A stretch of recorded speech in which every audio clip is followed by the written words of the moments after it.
Hey, are you a business owner, entrepreneur, or professional? If so, we want you to apply to be a featured guest on our show. My name is Adam Torres, and I host the Mission Matters series of podcasts. I've recorded over 3,000 episodes, and we are just getting started. How do you know if you'd be a good guest to be on the show? Well, only one way to find out, and that's to apply, but I'm going to let you in on a little secret. We want guests that have a story to tell, guests with a brand, a product, or a service that can benefit my audience of listeners.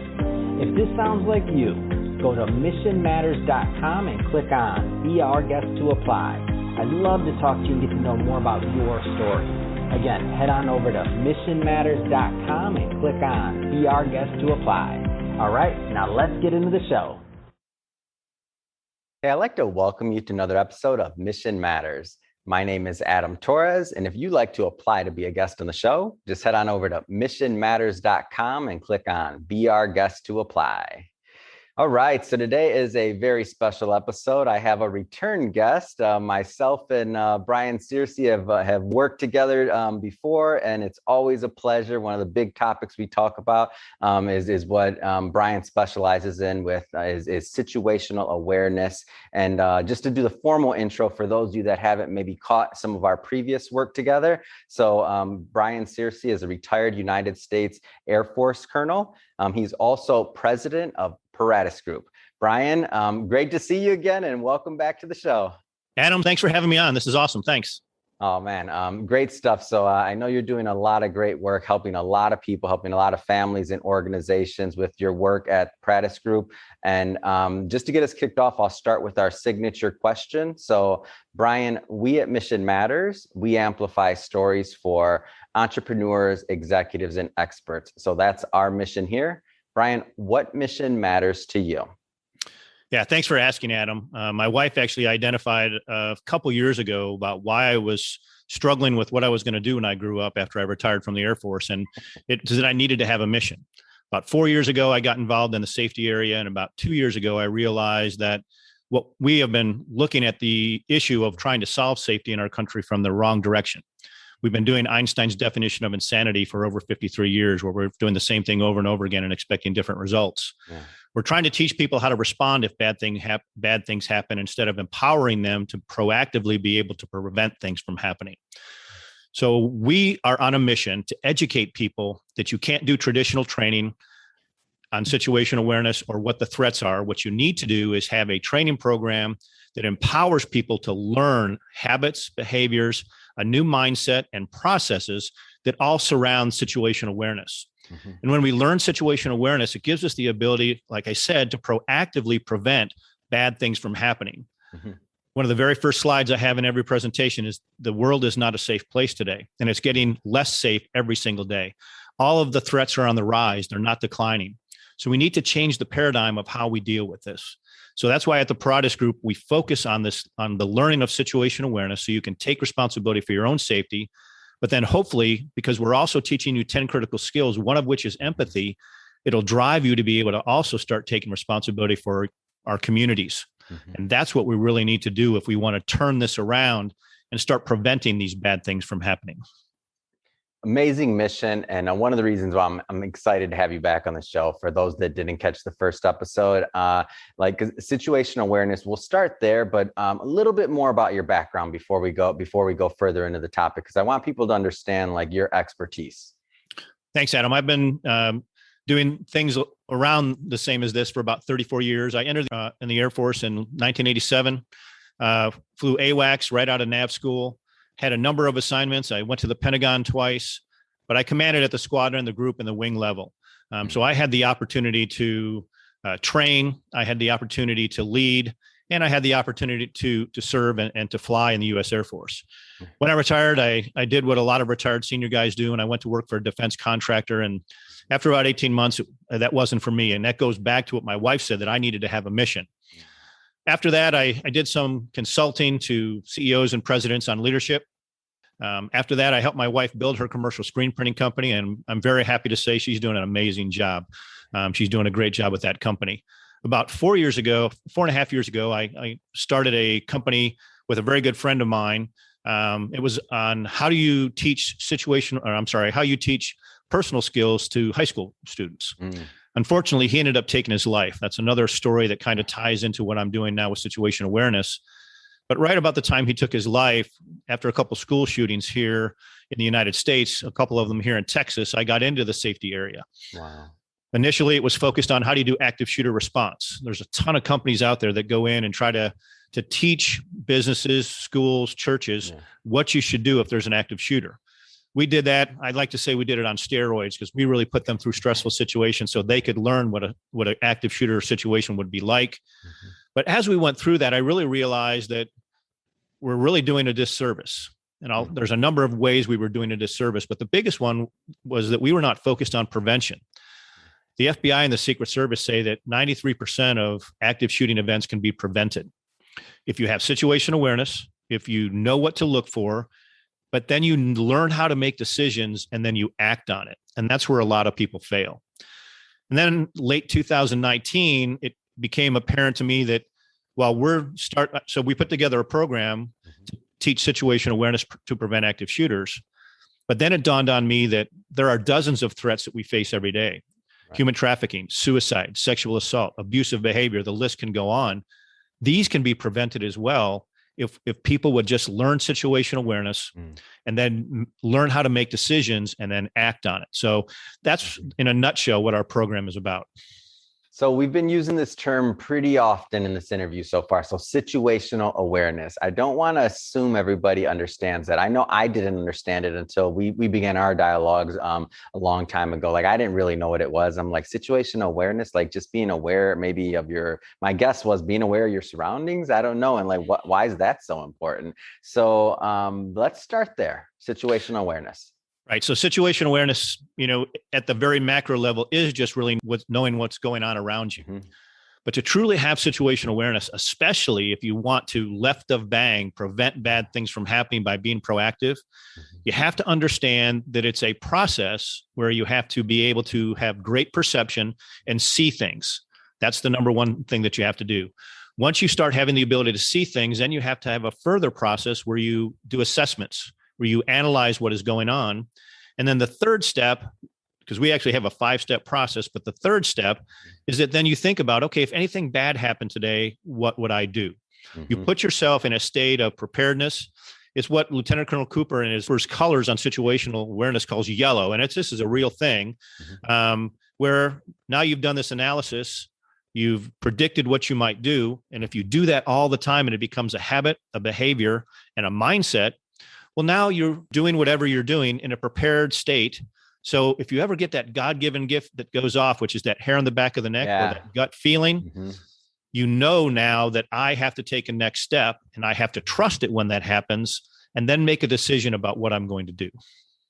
No, it's very helpful. And digging a little bit deeper in that.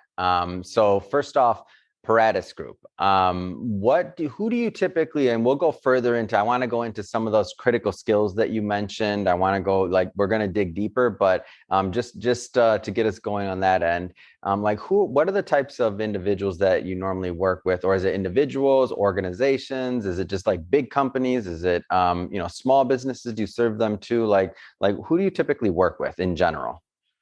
Well, the problem that we're facing out there as part of the mission is that in society today, less than 1 in 7 people actually have situational awareness. And that's not a number I came up with. That's according to a Harvard Business Review study. And I would argue with the pandemic, that's probably gotten worse because people have been on Zoom calls. They've been locked up in their homes. Personal skills, decision-making, being able to analyze a situation. These are all perishable skills. That's why the way the Paratus Group provides the opportunity to learn this is totally different than most anybody else that's out there. But because the problem is so pervasive and so huge, we have programs that we co-create with businesses, co-create with schools and churches. But then we also have programs that can go right into the home that train parents on situation awareness so they can train their kids. Because that's really where situation awareness learning should take place. But unfortunately, it's a skill that parents haven't learned for a very, very long time. And if you don't have a skill, then you can't teach it to your kids. So what we want to do is empower parents, empower organizations to learn this critical skill and then pass it on to those that are around them.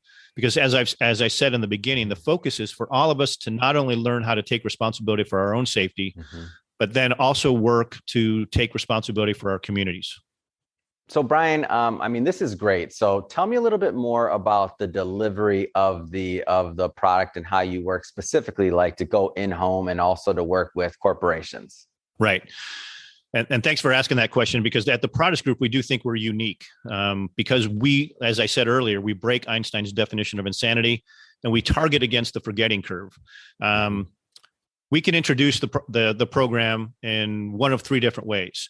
Can be live and in person. That's the way we like to do it, because there's a lot of interaction and people really see and find out that they really do not have situational awareness. The second way that we really have started because of the pandemic is through Zoom, when we weren't able to do a lot of in-person things. It's still an awesome experience, but we were forced into doing that. We'd love to do it in person if we can. But then because of the pandemic as well, and because we need to reach such a large audience because of how big this problem is, we've also taken that introduction and have condensed it into 5 individual videos that are about 15 or 20 minutes. So that in the first week in our learning management system, you get the full introduction. And then where the Paratus Group is different is that we don't stop there. We then have a year-long program. The next 90 days, we use micro e-learning, where you get content every single day that is reinforcing what you heard in the introduction. Because what we need to do to be able to really develop situational awareness is establish those habits, those behaviors, and that mindset, and the process that we teach you. So to do that, you have to practice it over 90 days so you establish that behavior. And then for the rest of the year, you just get one piece of content each week that's talking about real world things that are going on. Because as I mentioned, these are perishable skills. And what we don't want to happen is for somebody after 90 days to go then a few weeks, forget about this process, and then they're right back where they started. No, that's amazing. And and since our last interview, I see the progress. I mean, the in-person was already there. I know you were already experts at that, but now, I mean, I know maybe that wasn't the original intention, but I think it's a huge benefit. I mean, because I'm sitting back here thinking about that original stat you told me about, the percentage of people that actually have this skill or that have had any training is so small that now you can reach such a big audience. I mean, now also international. I mean, people have the time to be able to do this, hopefully, and in home and to do it with their kids and to run through exercises and just get it done. And then combining that with your with the micro learnings and kind of that, I guess us marketers would say the drip system, right? Where we're dripping education on you little by little with that micro content, and for your own good, and making sure that you're staying top of mind. It's not like it's just like the gym. You're not going to go once and then you're like, okay, I'm done. No, you got to keep on going. So in this case, you have those bite-sized pieces of content to keep it going and to keep it fresh. Am I following that right? Oh, absolutely. And I'm glad you brought up the word drip because we used its drip content in our LMS so that people can't cheat. See, there are some programs out there that do have really great content on situational awareness, but they use traditional type training where it's a 1-hour video or it's maybe 5 videos that they all get at one time. So instead of doing it over time, they sit down and somebody will do all 5 videos at one time. What we're introducing there is the forgetting curve, right? They'll watch that video and a week later, they'll forget almost everything that was in there, about 95% of it, because they're not reinforcing that content. So we use drip content. So our content is released on specific days over those 90 days. So again, you can't cheat. You can go back and review content, but you can't jump ahead and finish it all at one time. Yeah, which is important too. And I don't think, when I look at these type of trainings, this isn't something that you just want to get done, and check a box off. No, you're developing a skill. This is an important skill that can really, save you or save somebody else. This is a really important skill. So now I love it. And I love the way that you're delivering it. I love the idea that it can be in home. I mean, I was going to say you're making it too easy on them, but we want to on this one. This is a serious topic. So I'm glad that you're making it easy on them, on everybody watching. Let's go further into the content. So speaking of, so we know now we have, just to kind of recap briefly, we know what situational awareness is. We have an idea of the types of ways that people can get this training. We understand the format. We understand the idea of micro content. We understand the commitment to where they're building an actual skill, which is way more valuable than just watching something and forgetting it. So it's designed right. Let's go into some of the content. So you mentioned some critical skills earlier and kind of the layout. Right. So in the programs, everybody learns what situational awareness is. That's the key thing. But then we also talk about all the threats. And that's what's also different between the Paratus Group and other organizations. Mm-hmm. Most organizations are maybe just talking about active shooter, where we're talking about all of the threats that are out there. After the introduction is done, the Monday, Wednesday, Friday content is basically reinforcing what we've talked about. What is situational awareness? What are the threats? What are the 10 critical skills? Then on Tuesday, Thursday, we're introducing real world content so that everything that the learner is getting is real world and is personal to them. Mm-hmm. That's what makes our program unique, because we're talking about all of the threats. Mm-hmm. When I'll sit in front of a group and I'll ask, how many of you ever been involved in an active shooting event? Maybe one hand will go up out of 500. Wow. But if I say, how many of you have ever experienced, or somebody that has experienced human trafficking, bullying, sexual assault, suicide, everybody's hand in the room goes up. Yeah. And that's why our program is unique and why we do it the way we do it. So you mentioned 10 critical skills. We're not going to go through all 10. Why? Because I want people to go do this, to go do the training. Number one, they're not going to retain it all. So we're not going to do them the disservice of giving them all right now. But I do want to go through, a couple of them just to give some people some tools today that they can use. So where do you want to start with that one? No, and thanks for asking, because that is another problem in our society today. The amount of kids coming out of college that don't have well-developed personal skills is dramatically on the rise. The problem is you can't have situational awareness without these 10 skills, but you also can't be a good parent. You can't be a good worker. You can't be a good leader if you don't have these 10 critical skills. And that's actually one of the key things I talk about when I tie situational awareness together, is how these 10 critical skills and situational awareness drive your ability to be a leader. The first one that is a lost skill and a lost art today is being an active listener, right? Almost every time in a presentation, I'll ask the audience, how many of you have ever been in a conversation where you're talking to somebody and you can just tell by looking at them that they're not paying attention anymore. They've already decided what they're going to say because they're listening now to respond instead of actively listening to learn and ask questions. But you can't have situational awareness, and you certainly can't be a leader if you don't know how to actively listen. Another one I'll throw out of the 10 is you have to be decisive. Most people today, because of the way that they go through school and they play sports and those types of things, don't learn how to make decisions. They rely on other people to make decisions for them. Well, when you're trying to prevent bad things from happening, or God forbid, having to deal with something bad that is happening, or if you're a leader and you've got to find those learning opportunities and decide to do something about it, that skill is critical. Wow. So being able to make decisions is absolutely critical. The third one that I'll talk about of the 10, while they're all important, you've got to have all 10. The third one I will bring up is you have to have empathy. You have to want to help others, and you have to be able and prepared to take time to help others. About 4 weeks ago, I was driving up to North Denton to my daughter's house. And I came upon a stopped light downtown Denton, and an accident had just happened. Wow. There was a car in the intersection, debris everywhere. I pulled into the gas station next. The truck that was in the accident was sitting in the gas station.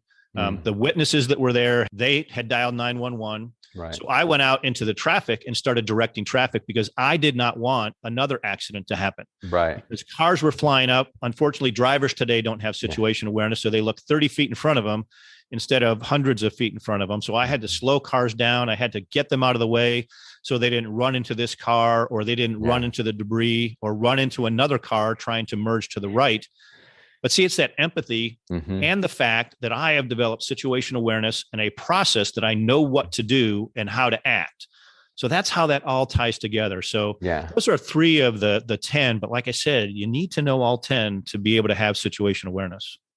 So, and that's a great example, by the way, and I can see that playing out. And if I'm out there and I'm in an accident, no, just throwing this out there, I want Brian directing my traffic so I don't get hit, because I know it's going to be done right. So I'm in on that one. But thank you for sharing that story. On the so what comes to mind to me, so I don't want to oversimplify this. And I know you've worked with a lot of people. I know you've worked with a lot of organizations, and I know even just like through your training, Air Force, all these things, right? But what do you think is like one of the top theme or thing that kind of keeps people away from having situational awareness? Because I don't think people intentionally want to be, if I had to use an antonym, if you will, I'd say they don't want to necessarily be aloof. I feel like that would be my closest antonym to situational awareness. But what do you think people keeps them from being situationally aware? Well, as I mentioned, this is a gift that we all have. The hair on the back of the neck, that gut feeling. Like we're hardwired, right? Like it's in our brain. Yeah. The problem is that people haven't been educated about, their parents didn't tell them about it. They were never given the opportunity. Like when I was a kid, I made my own mistakes. I had to learn through those mistakes. I had to start trusting my gut and that intuition. So because people haven't learned this for 20 or 30 or 40 years, when they become parents, they don't know how to transfer the skills to their kids. And they haven't developed that process that they use. So situational awareness is not a complex problem. It is not a complex skill. But there is a process that you have to go through to actually develop it. So that's why the Paratus Group has come up with this unique way using the micro e-learning, so you can establish those habits, behaviors, and mindsets. So it's part of what happened in our culture since the early 1970s, that people just stopped learning what this skill is. So, and then the way that they addressed it is through traditional training. And you and I've already talked about how that traditional training, that check the box training, doesn't work for you to develop a skill that you can then practice. So that's the focus of the Paratus Group, is to introduce this. Like I said, it's very simple. We have the skill, but one of the other 4 skills, 10 critical skills, is you have to be perceptive. Very few people today are perceptive, so they don't see what's going on around them. So without that skill as well, and learning the habits and behaviors, you just don't have situational awareness. How does the environment play into this? So meaning, so like moving from, I know when I moved, from Phoenix, which is wide open spaces in many areas, even the congested areas is not like LA, right? So when I moved to LA from Phoenix, it felt a completely different environment, completely different challenges to deal with, just in general, getting around the freeway, things like that. Like, how does the environment play into this? Well, environment plays into it a couple different ways. The first one that I'll talk about is something that I read in the book Left of Bang. It's a book that was put together to teach situational awareness to Marines that were going door to door in Iraq and Afghanistan. Wow. And in their study, what they found is that people that came from cities where they had a lot of things to worry about, and they had to pay closer attention because it wasn't as safe as perhaps a small town in the middle of Wisconsin, they usually had better situational awareness than that Marine that came from that small city. So how you grow up, where you grow up, can and will be an indicator to your current level of situational awareness. But the big thing is, when you learn situational awareness and that the skills that we teach, it applies to all environments that you're in. Because you use the first 3 steps of the process, which are identify, assess, and predict. If you use that every time you're about to go somewhere, it gives you the ability to, like I said, prevent or be prepared to prevent things from happening, or to remove yourself from being a victim. So I'll give you an example. So at the beginning of the pandemic, had a whole bunch of things going on, and we had riots in our country, didn't we? Yes, we did. So where I live didn't have any riots, but 25 miles from here in downtown Dallas, there were riots. If you have situational awareness and you pay attention to information that is out there, you're not going to get in your car and drive down to downtown Dallas where the riots are taking place. But you do that because you've developed the habits and behaviors and a process that you currently think about. So you think about, okay, going to Dallas today, is there anything I need to be concerned about? If the answer is no, then you go to Dallas. But if there's riots going on and I follow that process, then I'm probably not going to drive to that part of Dallas. And that gives us the ability to take responsibility for our own safety and not put ourselves in a position where we can be a victim. So it applies everywhere. And that's the beauty of the program, because if you're going to travel from here to Chicago, or I'm heading to San Diego in a few weeks, not necessarily as safe as where I currently am. Maybe I'm not sure exactly how it compares to Dallas. Sure. But there's going to be different things that I need to think about. But I have a process that I think about when I go there, and I'll pay attention to the environment, which will give me the ability to be in that yellow color where I'm prepared. And also because for 34 years, I've been thinking about different things that I would do. That just becomes part of the process. No, that's great. As you're saying that, it's the difference between how much more time did that take? It's the process. It's not the time. It's not the other things. It's just understanding the process behind it. You're going to a new city, maybe check Twitter, check the news, see if something's happening there that you should know. Like a perfect example. Maybe it's not the best. Maybe you cancel that meeting in Dallas for that day, right? It's understood, as opposed to being in traffic, or you get to somewhere and you're like, what's going on? I think something's going on today. And then it's too late, possibly. And you're already in the middle of something that's either going to be potentially dangerous, or just going to not be what you expected. So one of the two. Absolutely. No, this is great. And this is very helpful. That was a very helpful example.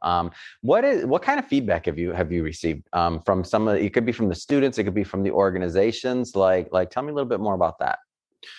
We're getting great feedback. And the analytics actually show that when people go through our program and they actually learn situation awareness over 90 days and then continue with that process where they practice it every day, they feel much safer.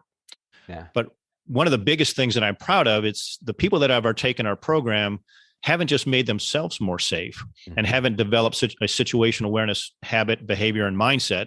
They're teaching it to their kids. They're teaching it to their spouse. They're making them more safe, because these are contagious behaviors. One of the things I continually talk about when you learn this process, and that's why we have a separate program for parents, is because there's a specific way that parents need to teach these skills to their kids. Wow. So if I could, I'm going to tell two quick stories. Yeah, please. First story is we hired a salesperson a few years ago. He had to leave at the beginning of the pandemic as we kind of pivoted and did a few things. But when he came on board, he had never learned situational awareness. He had no practice about what we were talking about. Yeah. He came to our trainings. He learned how to develop his own process. So after about 6 months, he had developed his own habits, behaviors, and mindset and the process that he uses. Well, in our program, we talk about, especially if you're a parent to a kid, through contagious behavior by using learning opportunities, you teach that skill to your kid. So he started doing that. After about 6 months, his daughter was driving home one night, 10 o'clock. She's 16 years old. And she gets sideswiped. The car that sideswiped her pulled in front of her and turned down a darkened 200-foot alley. And the hair on the back of her neck came up. The gut feeling said, don't drive down there. Don't drive down there. So she drove home. The next morning, her dad went out and saw the damage to the car and asked her what happened. And she was afraid he was going to be upset, because he had always said prior to that, if you ever get into an accident, you're supposed to exchange information. Yeah. She said, Dad, they drove down this 200-foot road where it was pitch black. I got this gut feeling, and I said, I shouldn't go down there. So I drove home. And he shared with me that he just felt blessed that he had actually been able to convey that to his daughter. Now I'll talk about how it's conveyed, right? Yeah. So as a parent, I've been doing this for a very, very long time. With my kids, we'd go to restaurants, or we'd go out somewhere, or when I taught them how to drive a car, I would look for those learning opportunities. So when my kids were young, we'd go to a restaurant and they'd want to sit in the seat that I'm supposed to sit in. And I'd say, I'm sorry, sweetheart, you can't sit there. Daddy has to sit there. And she'd go, Daddy, why do you have to sit there? Well, I want to make sure my back's not to the door. I want to be able to see all the exits, and I'm going to have a plan in place in case anything happens, so I can tell you what to do so that you can be safe. Learning opportunity after learning opportunity. That's how my kids develop this skill. So much so that same daughter, who's now 30, when she was 14 years old, we walked into a restaurant with family friends, and her friend was going to sit in the seat that my daughter knew I needed to sit in. And so my daughter said, I'm sorry, you can't sit there. And her friend said, well, why can't you sit there? Well, my dad has to sit there so his back's not to the door, so he can see all the exits, and he'll have a plan if anything happens, so he can tell us what to do so we can be safe. So that's amazing. I never sat them down and lectured them, right? I did what you should do with this skill, or if anytime you're being a parent or anytime you're being a leader, you look for those learning opportunities so you can reinforce right there the types of behaviors you want them to follow. Yeah. What an amazing story. And I can see that happening. The friend's like, what? Who's your dad? You're like, he's Spider-Man. Come on, you know that. Right. That's amazing. What a great story. And what a great way, like, as you're saying this, I feel like a lot of individuals that go through formal training. So, obviously military, police, firefighters, things like this is common training for them. So one thing that you don't know about myself, I don't think, Brian, is never in the military, never anything like that. But when I was in college, I was a armored car carrier. So I would go in and out, and that was my side job, and that's how I paid for college. So I went through a lot of trainings on there. And I hear you talk, I'm like trying to picture if I didn't, like, all through college, I did that. So if I didn't do that, if I didn't have all of that training, then I would be completely clueless. Like, I would have no idea of anything you said just now. So I know that the majority of people are never going to go through that type of training in their day-to-day. I mean, unless they work with a company like the Paratus Group, unless their employers understand the value and they hire and bring on the training, or the individuals that are watching this right now that are thinking like, yeah, I don't have this knowledge. How am I going to teach my kids? Like that story that you shared with your daughter about your daughter, that's very powerful.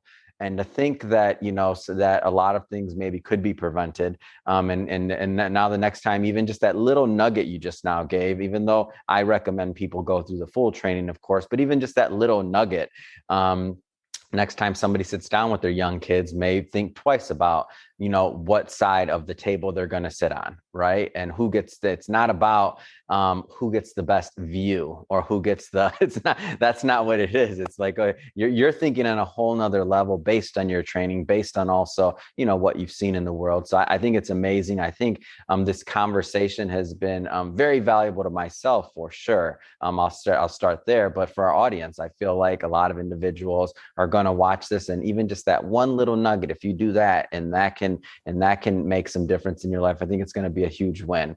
That being said, though, so for you, I mean, I've heard some of the updates. What's next? What's next for you? What's next for Paratus Group? Like, tell me a little bit more there. What I'm really focused on doing is getting the word out. I would like the need for the mission of the Paratus Group to reach as many people as possible.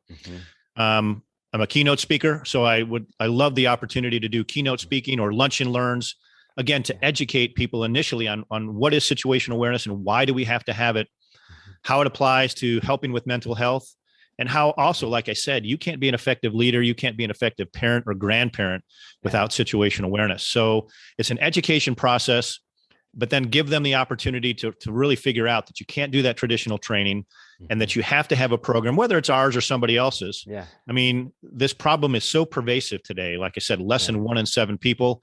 Anecdotally, I go out on a regular basis here in Texas. We're not locked down, and I see people every single day that have no clue what's going on around them. Yeah. I had a story that a friend told me, Jeffrey Hazlett, who's the CEO of the C-Suite, and they're going through my program. Yeah. And he related a story where he went out for drinks with some friends after a keynote speech that he gave. One of his friends threw his keys on the table. Yeah. Nobody paid attention. Jeffrey looked a little bit later and saw that the keys were gone. Oh, wow. He grabbed his friend and said, "We're going out to the parking lot," because nobody was paying attention. Somebody took those keys and was out in the parking lot trying to find the car to steal that car. Wow. See, those are the simple things that when you learn situational awareness and you establish your habits and behaviors and process that you can change. So it's dealing with the big threats, but it's also dealing with just little things like that. It's solving mental health issues. Another quick story. And one of the reasons this is so important to me is I talked about the friend that I founded the company with that took his own life. Yeah. I'm supposed to be an expert in situational awareness. And he said and did things that were indicators that he was thinking of taking his own life. In my hot wash, which is an Air Force term, you do it after a flight, I critiqued myself and realized he actually said those things. Wow. But I didn't make a decision to do anything about it. And then I didn't act to do anything about it. So situational awareness gives you the ability to help with people's mental health. And then finally, like I said, you can't be an effective leader without situational awareness, because You need situational awareness to be able to figure out what leadership tenets you want to use, what bad behaviors you don't want to do. Yeah. And then, like I said, you've got to have situational awareness to look for those learning opportunities. So the focus of the Paratus Group is to tie all three of those things together under the situational awareness umbrella and give people the opportunity to learn and practice this skill. And ultimately, the goal is to change the problem that we have, the threats in society today. Like I said, they're all going up. Human trafficking has grown 5 times in 13 years. The suicide rates in our country today are unbelievable. It would be amazing for everybody to learn situational awareness, take responsibility for our own safety, but care about everybody else as well, and start taking responsibility for the safety of our communities and get all those threat statistics to go down. Man, amazing, Brian. I think you're doing great work. I know we're obviously just by watching this, anybody watching, I mean, we know where your heart's at. Like, you care about this. Like, I can tell in your voice, you're not just your actions, what you're doing, but this is in your heart to get this out and to get this message out. So love it. Love the fact that you brought up that you do keynotes, other things like that. I'm going to make sure that we follow up, because I want to get you on we do a weekly clubhouse event where we hold different topics and we promote it. We have everybody come on. It's every Thursday at 4 p.m. Pacific Standard Time. And I'm going to get you on there. I want you to do a host. They're like fireside chat style. So that's the way Clubhouse works. And so I want you to host a panel there for us, or not a panel, but host a talk on situational awareness and what that means. So we'll get the other co-founder, Shirag. He's the one who does all the programming on that. So we'll make him put that together. It'll be fun, but it'll be awesome to work with you. And our mission here, is of course to amplify voices that need to be heard, that are mission based, that have amazing things to share with the world. And you're 100% one of those people. So it's been an honor to have you back on the show. And I'm sure it's going to happen again in the future. I love working with you. Finally, if somebody's listening to this, Brian, and they want more information, whether, again, they're corporations, they're a parent in home, they want the training in home, or they just want to listen to more of your content, and of course, the keynote side of things. So you're always speaking. How do people reach out? Yeah, they can reach out to me at Brian, Brian, at Paratus.group. That's a great way to get things started. Anybody that contacts me will get a short list of what those 10 critical skills are, so they can do their own self-evaluation to see how strong they are on those skills. Yeah. But that's the best way to contact me. They can go to our website. It is www.paratus.group. There's some great content on there. But we like to work with PTA, with schools, with businesses, and like I said, co-create those programs. So the best way to do it is to contact us so that we can work together to educate people on the need for this, and then provide the training so that people can actually develop this skill. Amazing. Well, Brian, again, thank you for coming on the show. It has been a pleasure to have you on and to get this information out. And to the audience, as always, thank you for tuning in. Hope you got a lot of value out of this. Hope you learned a lot. If you did, don't forget, hit that subscribe button. We have many more mission-based entrepreneurs and experts coming on, and we don't want you to miss a thing. And Brian, as always, been awesome. Thanks, Adam. Enjoyed it.